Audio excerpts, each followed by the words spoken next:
Boa noite, pessoal.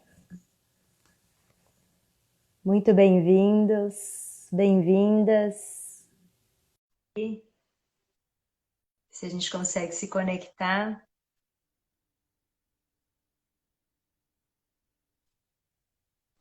Boa Olá, noite, Valma. estou chegando aqui. Boa noite a todos. Isso mesmo. Vivi. É, eu acho que eu e Valma, né, somos psicólogas do colégio. A gente está muito feliz de estar aqui hoje estreando esse espaço de troca online, né, Valma? É, Essa ideia é a de se... nossa estreia, né, Jéssica? Então, vamos aqui esperando as pessoas entrar um pouquinho. E Isso. que bom, Acho que Denise chegando. Acho que a gente partiu muito, né, junto com as psicólogas também das outras escolas, que integram aí a rede Anglo de escolas, a gente sentiu muito essa necessidade, essa vontade de trocar, de estar mais perto. Então a gente pensou aí uma série de encontros, de temas que seriam talvez pertinentes para conversar, para refletir com vocês nesse momento. E esse é o primeiro encontro, né? Mas a nossa ideia é inicialmente estar aqui pelo menos quinzenalmente para fazer essa troca, esse bate-papo, né, Valma? É, enquanto isso, a gente vê que as pessoas estão entrando, Laureano entrando, pessoal da escola.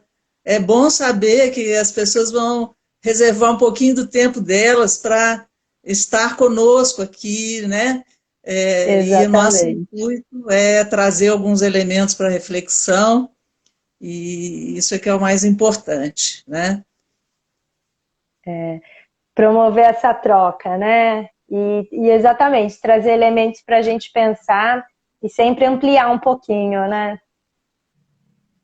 Exato, o nosso tema é diálogo, né? Então, essa é a proposta. Ainda que a gente não vá conseguir estabelecer um diálogo tão coletivo assim, né? Em tão pouco tempo, mas essa interação já é uma coisa que vai nos enriquecer bastante, eu tenho certeza disso. Pois é, acho que o tema do diálogo é um bom ponto de partida, né? Ele é sempre essencial, né? E acho que a gente podia começar então, Valma, né? Trazer um pouco do que a gente pensou, do que a gente refletiu, e aí a gente vai também se abastecendo do que as pessoas vão colocando aqui, né, nos comentários, no chat. Acho que aí a gente segue conversando e trocando, né? Tá certo, E Jéssica? E quando a gente pensou nesse tema, né, eu acho que assim, para mim, já veio bem a importância de retomar a questão, né? O que a gente entende por diálogo, né? Eu acho que esse é um bom começo também para a gente pensar o diálogo na família e o diálogo nas famílias, nas diferentes organizações, dinâmicas de famílias, e num tempo de crise, né? Que é a pandemia que a gente está vivendo coletivamente, né? E então eu queria partir dessa pergunta, né? O que é um diálogo, né? E de cara queria colocar que eu penso que o diálogo ele é sempre, ele é mais do que uma conversa, ele é um encontro ou uma possibilidade de encontro entre uma ou mais pessoas. E quando a gente encontra alguém, né? O ideal, pelo menos, é que a gente vá aberto para esse encontro e tem sempre algo de surpresa, de inesperado, de eu não sei como o outro vai reagir, ou o que vai ser colocado nesse encontro. Então, além do diálogo ser um encontro, eu sinto que ele exige uma certa disposição, né? Uma disponibilidade para eu estar ali com a outra pessoa, prestar atenção, para escutar, estar presente, né? Sinto que é um exercício de uma coisa que é bastante marcante na nossa época, que é o esforço de se fazer presente, né? De estar ali e viver aquele momento de fato. Eu sinto que a gente tem tantos afazeres, tantas demandas, né? A gente tem uma cotidianidade tão corrida que a gente tem uma dificuldade, é preciso mesmo um esforço para, às vezes, estar ali, né? Não só de corpo presente, mas prestando atenção e nessa abertura, né? Nisso que eu chamo um pouco de disposição, mas que podia ser abertura, disponibilidade, a gente também podia nomear de outras maneiras. E quando a gente fala também, né, trazendo para o tema do diálogo nas famílias, quando a gente fala de escuta, de abertura, de prestar atenção, eu acho que, claro, a gente leva em conta, né, as falas, o que as pessoas da nossa família estão contando, estão falando, estão apresentando para a gente, mas também é importante, principalmente em relação à primeira infância, prestar atenção nos diversos tipos de comunicação que podem ser feitos, né? Então, mudanças de comportamento, mudanças de humor, né? De repente percebo que meu filho está um pouco mais sensível, está mais apegado, pedindo mais colo, ou que a minha filha está mais eufórica, está mais agitada, tem uma certa inadequação numa brincadeira, recusas de alimentos que antes comia, enfim, né? A gente vai aí no dia a dia percebendo que tem algo de diferente no processo. Então, esse também é um sinal, né? Se a gente estiver aberto ao encontro, prestando atenção, de alguma maneira vai sobressair, vai um pouco chamar a nossa atenção. E esse seria, então, o primeiro passo, vamos dizer, para a gente começar, né, ou estabelecer uma relação que aí se coloca como uma relação de diálogo. E uma outra característica, né, que eu acho que é muito importante quando a gente pensa no diálogo é a troca, né, a importância da troca. Quer dizer, se o diálogo tem um pouquinho isso de inesperado, de um elemento surpresa, eu também não sei como eu vou ser tocada por esse encontro de diálogo, né? Eu não sei como eu vou ser transformada. Então, quando a gente está num diálogo, né? De novo, mais do que uma conversa, mais do que uma outra situação, acho que depois posso descrever melhor o que eu pensei e essas diferenças, mas eu sempre tenho a possibilidade de sair transformada, né? De mudar a minha percepção, de mudar a compreensão que eu tinha de uma dada situação, ou de alguma maneira também, ao contrário, né? Reforçar mesmo, falar assim, não, eu compreendo o que você está colocando, o que você está pensando, o que você está vivendo, mas reforço, né, o meu ponto de partida, aquilo que eu estou vivendo e pensando também. Então, eu acho que ainda assim há uma transformação, mesmo quando a gente mantém a nossa perspectiva, tem ainda uma transformação na medida em que eu considero o lugar, a posição da outra pessoa, né? E então, penso um pouco isso, né? O diálogo, ele enquanto encontro, enquanto possibilidade de troca, ele se afasta um pouco de uma característica que às vezes a gente tem nas famílias, que é um exercício de jogo de poder, né? De quem está certo ou quem está errado, quem tem razão, não tem razão, quem vai mandar ou vai perder, né? E uma das coisas que eu sempre converso com as famílias para prestar atenção no uso dos verbos imperativos, né? O uso dos imperativos, ele mostra sempre se tem ou não diálogo, né? Se eu digo para minha filha, né, arrume os brinquedos, retire o lixo, arrume a cama, vai pegar o caderno e estudar, né? Isso não é um diálogo, né? Mas são também informações, informativos, regras, orientações que são importantes na rotina familiar, que são importantes, inclusive para as crianças, para os adolescentes se organizarem, para eles terem, assim, ciência, né, do que se espera deles, do que os pais, do que as pessoas adultas da família esperam deles, dos comportamentos, né, da organização mesmo deles. Então, são coisas importantes, né, mas isso está num outro lugar, né? E isso tem um outro lugar do que o do diálogo, né? Porque aí não cabe muito retrucar, colocar, né, o seu lugar. Então, assim, são dimensões diferentes e elas precisam, de alguma maneira, estar em cada família. E sinto que é importante que a gente, né, enquanto pessoas adultas, a gente também possa ficar atenta de quando eu estou num lugar ou em outro lugar, né? Quando eu estou numa disposição para o diálogo, para abertura, para troca, ou quando eu estou nesse lugar de ter que fazer essa organização, essa sistematização da rotina, das atividades, né? Acho que tem um pouco dessas duas questões. E acho que um outro ponto, antes de passar para a Valma, para a gente começar a debater e trocar mais, né, é que eu sinto que o diálogo nas famílias, ele pressupõe, assim, alguns pontos de partida, né? Algumas perguntas que, de repente, poderiam orientar a gente para avaliar como é que está o diálogo, principalmente nesse momento de muitas transformações, né? E sinto que a percepção de como estão os sentimentos das crianças, dos adolescentes, das adolescentes, como é que eles estão se comportando, as mudanças de comportamento, como eles estão se relacionando, né, com o estudo remoto, com o estudo em casa. Então, eu sinto que, de alguma maneira, essas perguntas, né, se a gente tem clareza delas ou não, já ajudam a gente a pensar e começar a avaliar como é que está o diálogo na nossa casa, né? E não sei, Valma, como é que foi reverberando aí?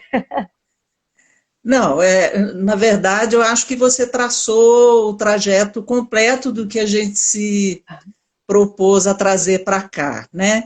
Eu vou puxar agora uma outra ponta desse novelo e pensar assim, no contexto em que a gente tem que falar de diálogo hoje, né? Então, talvez eu vá dizer algumas coisas do que você já disse, mas de uma outra maneira.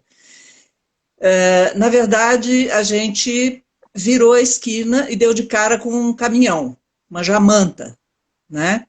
Essa é a sensação da chegada da pandemia nas nossas vidas, né?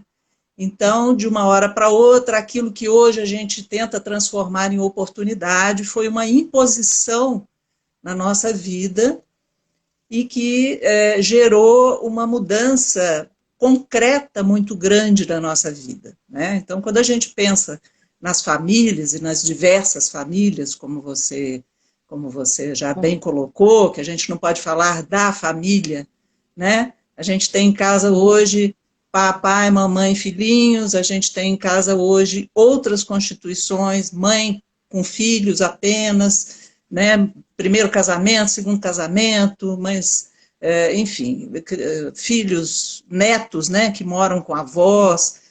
Então, mas uma coisa é comum a todos esses tipos de família, que é o fato de que a gente está dentro de casa, né, em situação de isolamento social. Pelo menos deveria estar, né, em função do inimigo invisível que a gente tem à solta por aí. E em função de um desejo pelo bem-estar coletivo e não só pelo nosso bem-estar, né? Então, essa imposição, ela fez o quê? Com que a gente deixasse de ter aquela rotina cheia de terceiros, né? De pessoas além da família. Então, a gente ia passear no shopping, a gente saía para trabalhar, a gente... E de verdade, o que acontece agora é que a gente está dentro de casa, ponto, né? Com a nossa família, tal como ela existe. Então, mesmo que a gente vá se referindo a pais e filhos, leia-se também avós, tios, às vezes, que moram juntos, né? Mas, como a gente está vamos dizer, num grupo aqui que está ligado à escola, a gente pressupõe a presença de crianças e de adolescentes nessas famílias, né, para as quais a gente está falando hoje. Então, o que acaba acontecendo é que, como não tem esses distratores, esses outros elementos, a gente olha bom, então agora somos nós, né? Agora somos nós que estamos aqui, né? Então, o que acontece é que a gente se dá conta, começa a perceber, né? Olhar em volta e ver, nossa, quanta coisa que eu tenho aqui que eu não uso, né? Quanta coisa desnecessária, nossa, como eu estou acumulando coisas. E aí você começa a perceber no concreto que você tem um raspador de escamas de peixe que você comprou não sei aonde, que você nunca usou, né? E aí você começa a reparar na casa, né? Essa casa, nossa, gente, essa casa está tão desdeixada, ou, nossa, essa casa está tão arrumada, parece que eu estou dentro de uma loja. Você começa a prestar atenção. E assim como a gente começa a prestar atenção nas coisas, a gente começa a prestar atenção nas relações, não é? E como a gente antes não convivia o dia inteiro, né, com toda esse grupo familiar, porque um está trabalhando, outro está estudando e tudo mais, convivendo o tempo integral com esse grupo, é natural que os conflitos comecem a aparecer, né? Entenda-se conflitos como divergências, né? O conflito existe exatamente porque somos diferentes uns dos outros. E aí, essa situação de conflito, muitas vezes, começa a se exacerbar dentro de casa, e aí a gente tem que pensar em 3 tipos, pelo menos, de possibilidades em que você poderia resolver, né? 2 delas a gente pode questionar. Uma delas é assim, a gente pode resolver os conflitos de forma autoritária, ou seja, a minha necessidade é mais importante que a sua, então você fica quieto aí e vai fazer o que eu estou mandando, né? Outra forma de tentar resolver conflitos, também equivocada, como a primeira, é uma forma mais permissiva, ou seja, a sua necessidade sempre é mais importante que a minha. Então você faz tudo o que você quiser, né? Eu não vou me impor a isso. Mas você tem uma terceira forma que a gente chama de resolução conjunta, que é exatamente o canal do diálogo. Então, essa relação que existe entre as pessoas, ela se dá a partir da comunicação que se estabelece nesse grupo de pessoas. O tipo de comunicação que se estabelece entre elas. Se é uma comunicação autoritária, a coisa rola de um jeito. Se é permissiva, rola de outro. Mas o conflito não se resolve, né? Quando você resolve dialogar, que é isso que você falou, Jéssica, né? Que pressupõe uma fala, uma escuta e a importância que se dá ao outro, que é diferente de mim. O quanto eu quero ouvir essa outra pessoa, o quanto o que ela fala é importante para mim. E a gente anda tão na correria, né? A gente vinha num pique de tanta correria que muitas vezes a outra pessoa está falando e eu já estou pensando no que eu vou responder. Eu, de fato, não escuto até o fim. Eu me incluo nisso, porque muitas vezes faço isso também. E aí você tem que prestar atenção. Por quê? Ouvir o outro significa dizer o que você pensa, o que você sente, me importa. É importante para mim. Por isso eu quero te ouvir. E a partir do que a gente ouve, a gente pode pensar em fazer um movimento de tentar entender a lógica do outro, a motivação do outro, né? Os sentimentos do outro, o jeito de ser do outro, e tentar, a partir disso, dizer, olha, eu continuo discordando de você, mas eu acho que a gente pode tentar um meio termo, né? E em termos de ações dentro de casa, isso funcionaria de que maneira? Através do diálogo, né? Que ouvir não é a mesma coisa que escutar. Ouvir é uma ação biológica, é um acontecimento biológico, vamos dizer. Escutar requer muito mais trabalho cerebral do que até falando fisicamente mesmo, né? Do que só o ouvido está funcionando. Então, eu quero te entender. Esse é o movimento que você falou, né? Eu quero te entender. E aí a gente está falando de empatia, né? A gente está falando de entender o outro, se colocar no lugar do outro e tudo mais. Então, o diálogo é um dos tipos de comunicação que se pode estabelecer. E aí, a gente que é adulto pode resolver que, durante esse isolamento, durante não poder sair, não poder ir para a festa, não poder ir para a praça, não poder correr na rua, andar de bicicleta, etc., como é que eu quero que a nossa casa esteja? Né? Como é que eu quero? Essa pode ser uma decisão de nós adultos, porque as crianças e adolescentes não têm condição de tomar essa decisão. Né? Então, eu quero que na nossa casa a gente não vá resolver as coisas de forma autoritária e a gente não quer que as coisas andem de qualquer jeito, deixando as crianças ou os adolescentes à deriva, dentro da própria casa. Né? Então, quando a gente assume esse papel, e aí, gente, é inevitável, ainda que nós tenhamos a dor também, né, das nossas perdas por estarmos isolados e tudo mais, nós somos os adultos. Isso não tem como mudar nessa relação, né, nossa com os filhos, com os sobrinhos, com netos. Nós somos os adultos.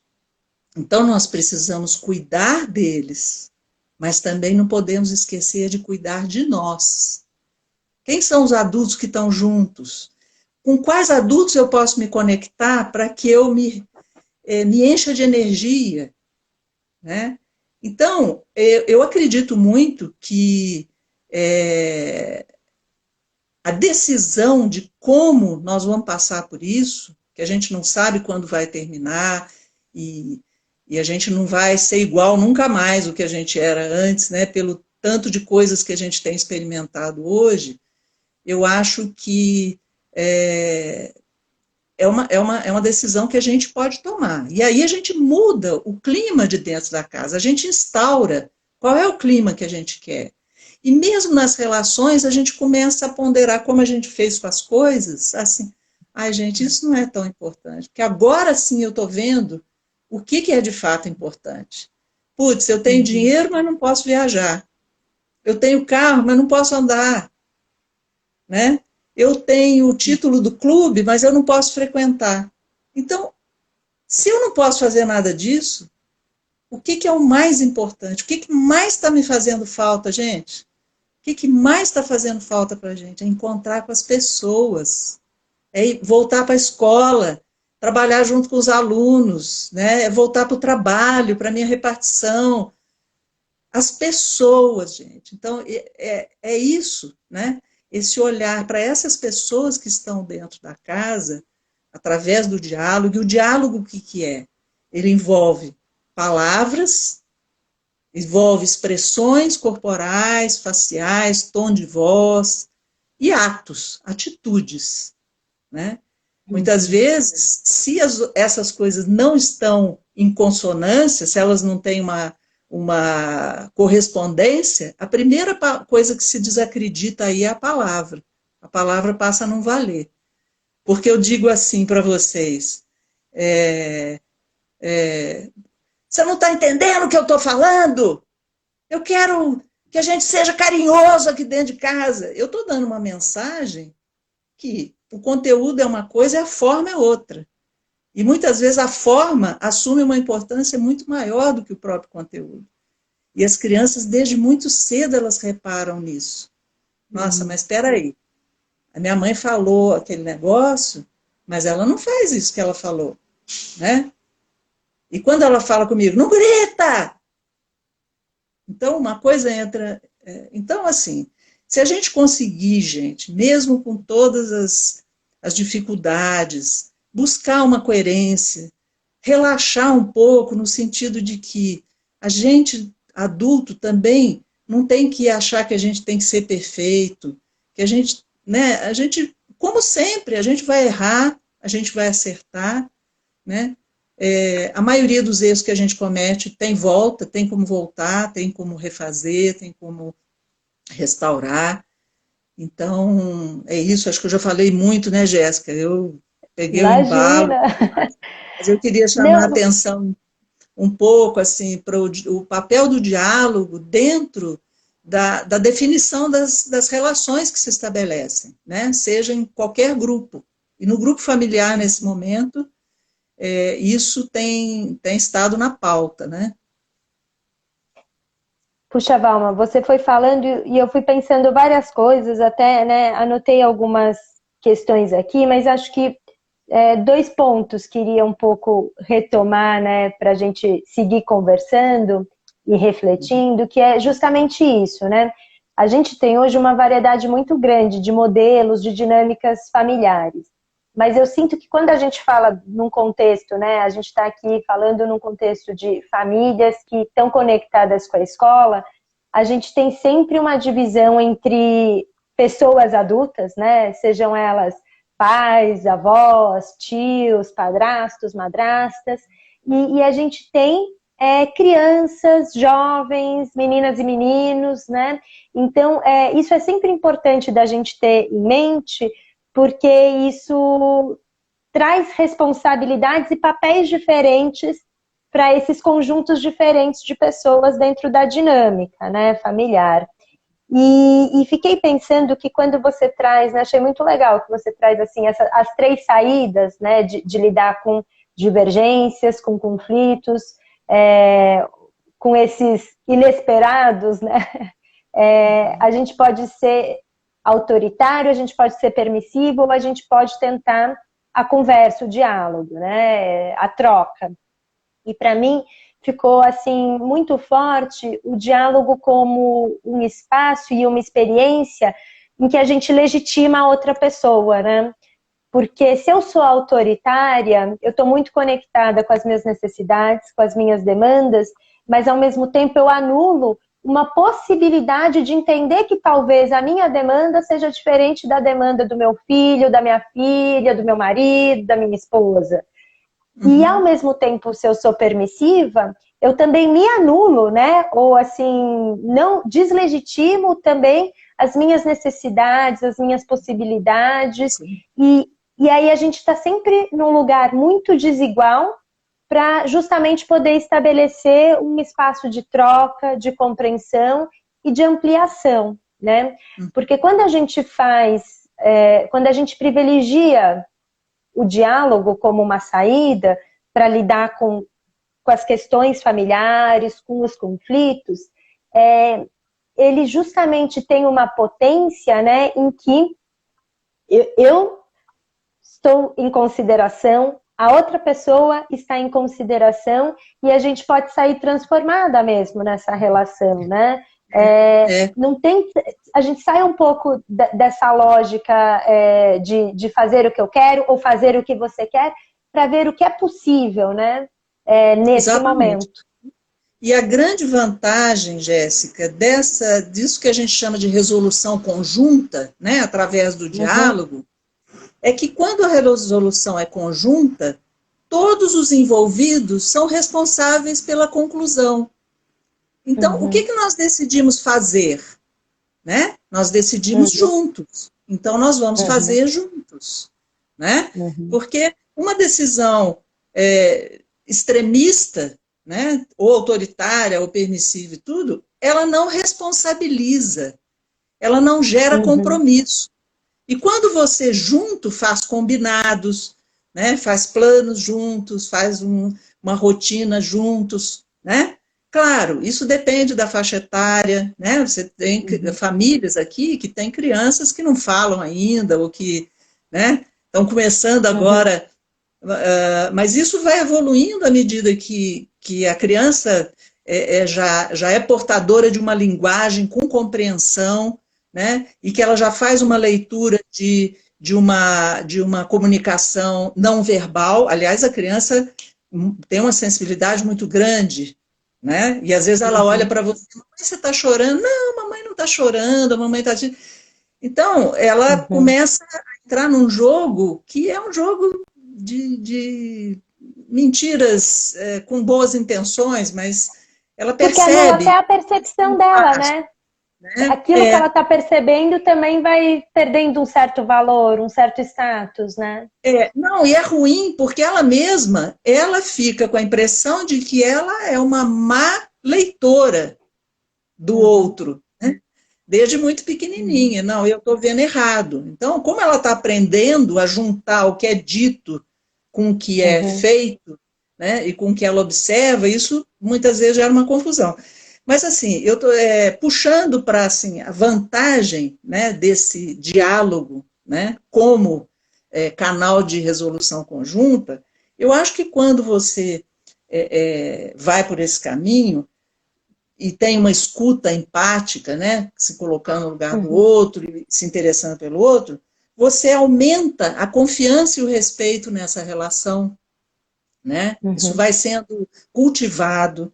Você encoraja a expressão de sentimentos nessa relação, porque você não anula o que o outro sente, você não recrimina o que o outro sente, né? O que o outro. Então, é exatamente o que você falou, você legitima, né? Você reduz o ambiente de tensão, né? Porque, por exemplo, nessa situação atual, por exemplo, já é de se esperar uma tensão maior, por N motivos, né? Mas se você se dispõe, mesmo com dificuldade, né?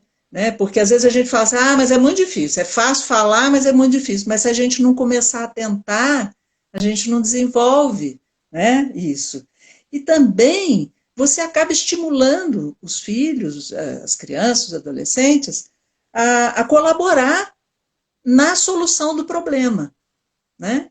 Então, principalmente o adolescente, ele já está pronto e está na expectativa de poder participar como colaborador mesmo, né? Ele quer um protagonismo dentro do funcionamento desse sistema familiar, né? Isso é importante entender, né?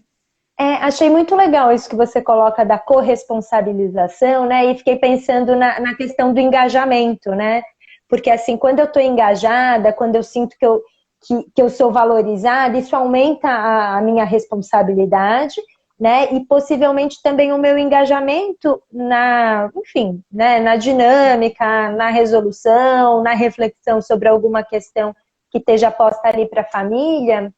E fiquei pensando também que principalmente nesse momento de crise, né, em que a gente tem lidado com muitas perdas, né, porque assim, a gente perde não poder estar na escola, né, a gente perde o café com as amigas no trabalho, né, enfim, são tantas coisas que ficam, que a gente fica privada, né, nessa situação de isolamento físico, de isolamento social, mas que também é um caminho possível e necessário para que a gente saia da crise, né? Então, a gente também fazendo isso, a gente está participando da solução do problema, né? A gente precisa estar e bancar esse lugar. Ele não é um lugar fácil, ele é um lugar que fica marcado por uma readaptação muito grande. E fico pensando que o diálogo, né? E esse exercitar o diálogo, ele justamente, ele pode ser uma estratégia fundamental para a gente viver esse período e esse momento com mais interesse, com mais leveza, né? Vendo mais oportunidades. Alguém colocou aqui no chat, eu não anotei o nome, né? Mas que vê como uma dificuldade, né? Acha difícil encontrar esse equilíbrio entre se estabelecer como uma autoridade e dar espaço para os filhos, né? Como é que você pensa um pouco essa questão, Valma? Então, na verdade, assim, ser autoritário, ser autoridade não é a mesma coisa que ser autoritário, né? Vivebas. Que Tá. colocou aqui a questão, muito interessante. Obrigada pela colaboração. Foi uma sobrinha querida minha, né, que perguntou, que está aí. Então, assim, uma coisa é ser autoridade e outra é ser autoritário, né? Então, entendendo isso, a gente tem que pensar que claramente pais são autoridades, na vida dos filhos. A gente está falando de diálogo aqui e tudo, mas há que se entender que na relação existente ali entre pais e filhos, essa é uma relação assimétrica. Essa é uma relação assimétrica, em que os pais têm um papel, têm um lugar diferente do lugar dos filhos. Então, o diálogo também não pressupõe igualdade, em todo o sentido que a gente está falando aqui. Então, qual é a autoridade? A autoridade é saber, primeiro, quem é o adulto aqui e quem é a criança, e quem é o adolescente. No dia a dia, tirando esse cenário todo de pandemia e tudo, há uma mistura muito grande, né? A gente percebe, nas últimas décadas, que os adultos foram querendo ficar mais jovens do que, né, à medida que os anos vão avançando, cada vez mais querer esticar essa juventude eterna, né? Se aproximar muito dos filhos, quase que se não fizerem isso, podem perder o amor deles, né? Então, há algumas décadas, os pais têm vivido, muitas vezes, esse sentimento de ceder por medo de perder o amor dos filhos, de ceder por perder o lugar deles. Então, de décadas para cá, a quantidade de vezes que se diz eu te amo, eu te amo, eu te amo, como uma necessidade de reafirmar esse amor é muito grande. É curioso isso, né? E de uma certa forma, isso acabou fazendo que os pais perdessem um pouco dessa convicção de que faz parte da função de pais, muitas vezes, dizer não, né? Faz parte não achar que o único objetivo que eles têm na vida é desejar que os filhos sejam felizes. E eu queria dizer, gente, que não há felicidade possível se eles não forem fortes, corajosos, solidários, generosos, se não souberem trabalhar em grupo, se não souberem cair e levantar, se não souberem resolver problemas que podem acontecer de uma hora para outra.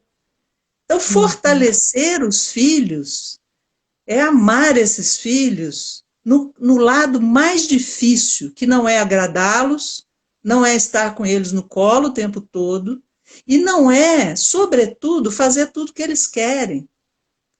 Então, quando a gente fala da autoridade, significa o exercício convicto de que eu vou ter que ajudar meu filho a aprender a lidar com frustração, a lidar com pessoas que são diferentes dele, né?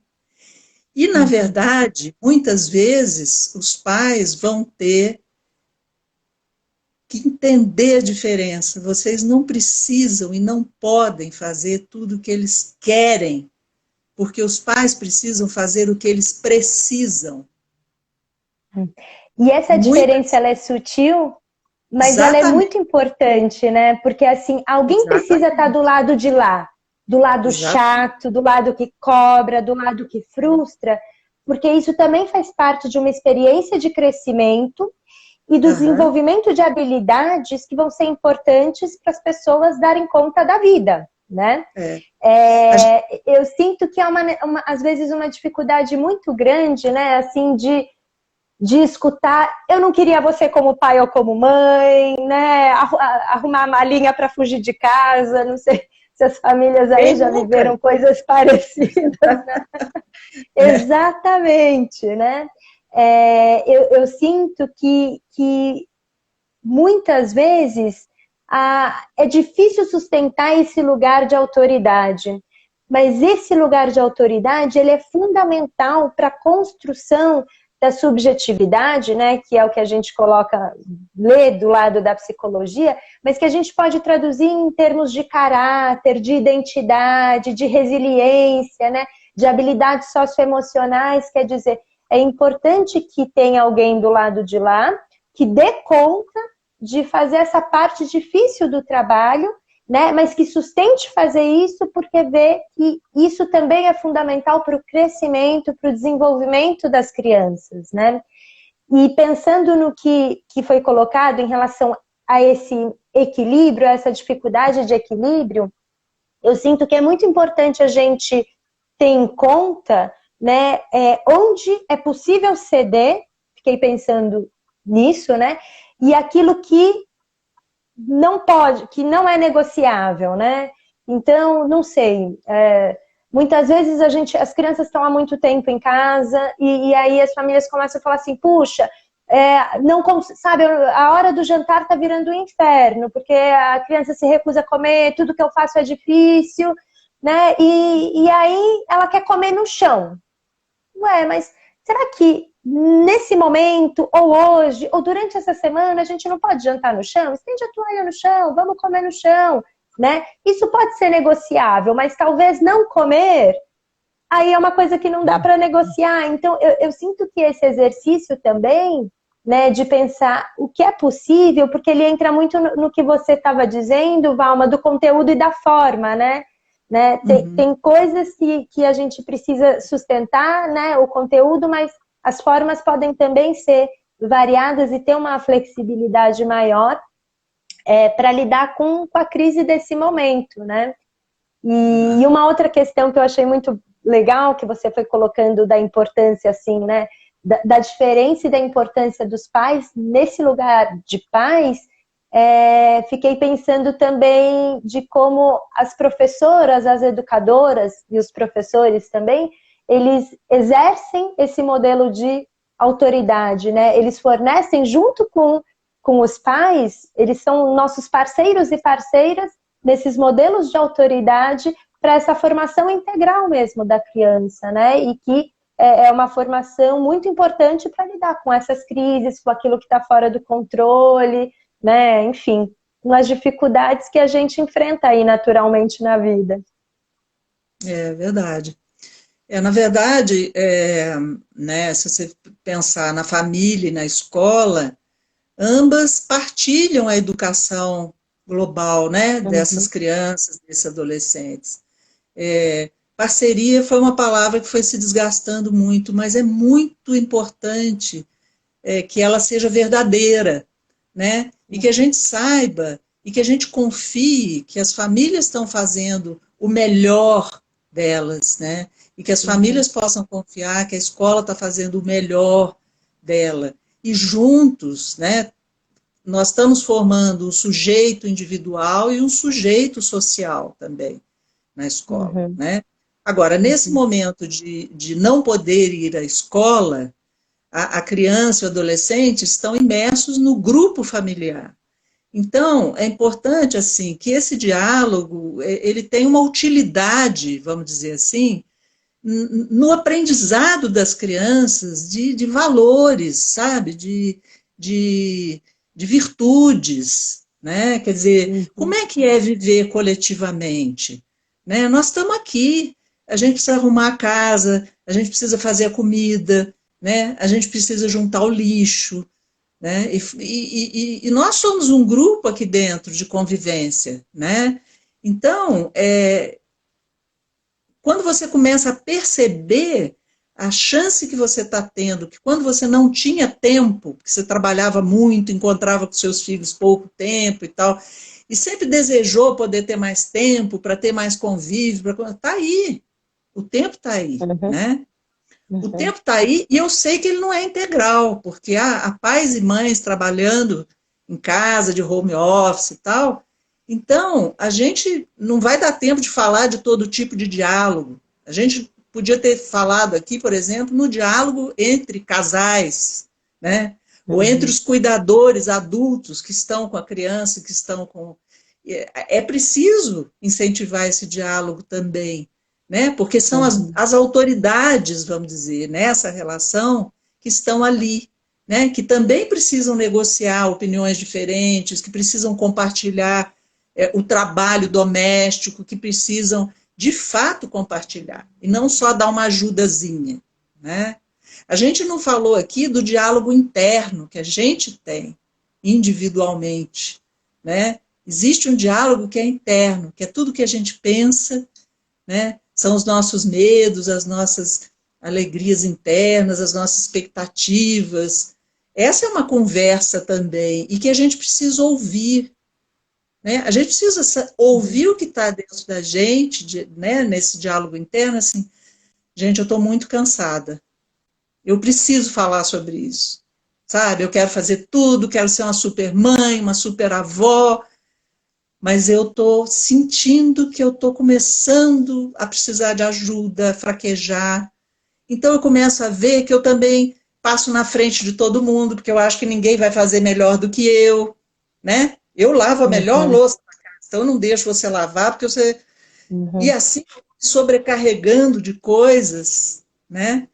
E aí eu vou me perdendo de mim também, né? Então, acho que esse cuidado que a gente tem que ter também vai garantir para os nossos filhos que os cuidadores se mantenham de pé, que os cuidadores se mantenham energizados, né? A gente não é nem super mulheres, nem super homens, mas a gente é forte também. Então, é possível, né? A gente também reservar nos nossos dias, nesse dia a dia, momentos para nós. A gente não precisa estar o tempo todo junto com os filhos, dialogando, né? Eu acho que tem tudo. Tem um momento que está todo mundo junto, tem um momento que a criança está brincando ali, eu estou regando as minhas plantas, estou cuidando aqui das minhas coisas, ou estou lendo um livro, né? Ou estou fazendo um relatório para o trabalho, né? E tem um momento que eu também estou conectada com o mundo lá fora. Eu falo com meus amigos no WhatsApp, né? Eu faço uma live com a minha família que mora longe. Isso. Fiquei Essas pensando muito conexões... nisso, né? Tem que ter, assim, um espaço ou um lugar ou algumas experiências de abastecimento, né, Valma? Porque Exatamente. senão vai perdendo a vitalidade, né? Vai perdendo. Ô, Jéssica, e os pais muitas vezes se cobram estar o tempo todo à disposição dos filhos. E isso não é necessário, isso até é ruim, em certo sentido. Né? Então você não tem que ficar o dia inteiro. A criança precisa, inclusive, ser estimulada a conseguir ficar sozinha. A gente que lida com adolescentes, a gente vai vendo que tem gente que vai chegando lá aos 16, 17, 18 anos, até hoje não sabe ficar sozinho. Até hoje não sabe o que fazer se estiver sozinho. Então nós estamos tendo tempos de um índice crescente de casos de depressão, de transtorno de ansiedade, né? Porque não estou dizendo que os pais são os responsáveis por isso, mas colaboram também na melhor das intenções, né? Mas os filhos acabam dependendo muito, porque os pais estão fazendo muito por eles, né? Então, é preciso equilibrar um pouco isso. E agora, quando está todo mundo junto, eu acho que um bom começo é, ao invés de sair daqui cheio de receitinha pronta, é começar a olhar, começar a observar, começar a deixar chegar naturalmente em você as coisas como realmente são, né? Para você falar, nossa, eu nunca vi isso, nunca reparei isso. Nossa, como eu estou irritada hoje, o que será que me irritou? Né? Começar a buscar, valorizando assim a sinceridade, a transparência, como algo que pode enriquecer essas relações, né? Assim, eu sinto que justamente, né, quando assim eu penso, né, em disposição, em abertura como parte do diálogo, acho que é também nesse sentido de uma autopercepção, de uma autoavaliação, né, porque isso é fundamental, né, porque assim, como você falou, as relações são desiguais, há mais responsabilidade do nosso lado, do lado das pessoas adultas, né, mas há também, às vezes, uma sobreposição de demandas que elas não são necessariamente reais, às vezes elas são muito mais idealizadas, né?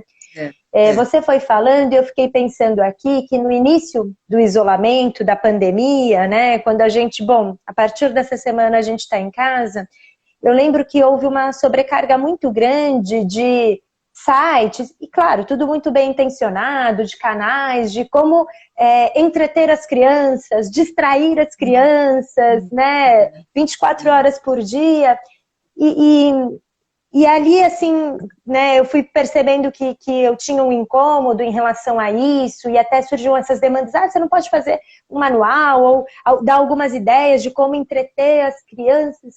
Mas assim, né, a criança, ela olha o mundo com um olhar muito diferente do nosso olhar enquanto adulto, né? E ela precisa muito mais de um ambiente de segurança, de um ambiente de acolhimento e minimamente organizado, para que ela possa buscar e se relacionar com os objetos do mundo, da própria casa, né? Que coisa mais legal do que tirar as colheres da cozinha e dar para as crianças brincarem, fazer um tambor de panelas. Se a gente deixar um pouco na mão delas, elas dão conta de irem inventando coisas, né? Verdade. Às vezes a gente escuta, assim, sei lá, famílias ou casais que não têm crianças, a gente vai com a criança e fala, aqui em casa não tem muito brinquedo, né? Eu sempre digo, não tem problema, né? Porque no olho da criança tudo é brinquedo, né? Uma caixinha, um enfeitinho, um cinzeiro vira um barco. Então, quer dizer, se a gente garante muito mais uma qualidade em termos de disposição, de abertura, a gente não precisa criar atividades e entretenimento para a criança, né? Eu acho que ela dá conta disso e a gente também se cuida e se preserva de que a gente não tem como dar conta dessa demanda o tempo inteiro. E lembrando, eu acho que você se desobriga, né? Desobriga de ter que estar ocupando o tempo todo da criança, né? Isso, Jéssica, e além de tudo, claro. Não, pode falar, pode falar. Não, eu só ia lembrar que, além de tudo, né, essa parte também de uma orientação em relação aos estímulos, ao que é adequado a cada faixa etária, a gente tem a escola, né, e as educadoras da educação infantil dos primeiros anos, que são, assim, mais do que bem preparadas, né, para se colocar também nesse lugar de interlocução e diálogo com as famílias e do que é importante trabalhar e exercitar com as crianças. As próprias atividades que agora são feitas remotamente dão conta de uma boa parte desse trabalho, né? Então, eu acho que, de novo, entra a questão, né, e a importância do diálogo e da interlocução entre a escola e a família, somando, né, assim, e se fortalecendo para enfrentar esse momento de crise. Com certeza. Ô, Jéssica, eu estou vendo aqui que o nosso tempo já vai chegando ao final da possibilidade de uma live. Isso. Então, eu queria dizer umas últimas palavras e depois passar a palavra para você, assim como começou, encerrar esse nosso encontro. A gente podia ficar aqui 3 dias falando, né? Mas, horas e horas e horas. Mas, assim, eu penso que nessa situação em que a gente está hoje, tem muita coisa que não depende da gente. Então, a pandemia, a vacina, a cura, os problemas políticos, etc., diretamente a gente não tem como resolver todas essas questões. Mas dentro da nossa casa, a gente tem, né? Então, o que eu vou priorizar e como eu vou fazer? E eu queria dizer para os pais, assim, confiem no taco de vocês, confiem na intuição, sabe?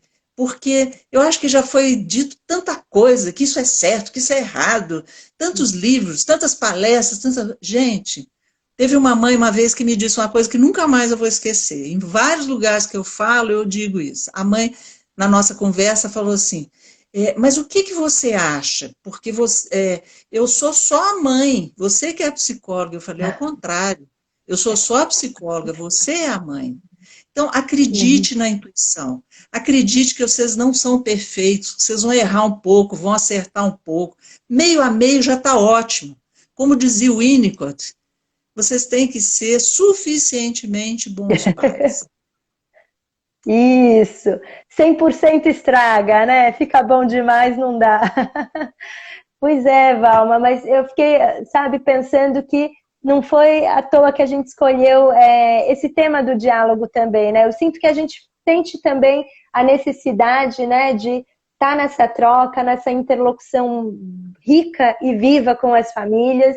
E para finalizar, né, eu acho que a Valma já colocou muito bem, resgatar um pouco esse autodiálogo, essa autopercepção, né, a importância de se cuidar para também poder cuidar das outras pessoas. Acho que esse é um ponto que merece mesmo destaque. E fiquei pensando nisso, né, de que tem muitas coisas que dá para a gente pensar e desdobrar a partir dessa primeira experiência, desse primeiro encontro. As famílias que estão acompanhando a gente, muito obrigada, né, pela troca, pelo incentivo aqui nas mensagens. Deixem sugestões, né? Acho que tem o canal de comunicação com as coordenações, com as próprias professoras.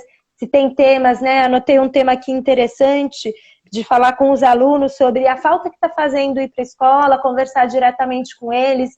Acho que isso também faz parte de alguns projetos que a gente está desenhando, de fazer, né, encontros com os alunos e com as alunas.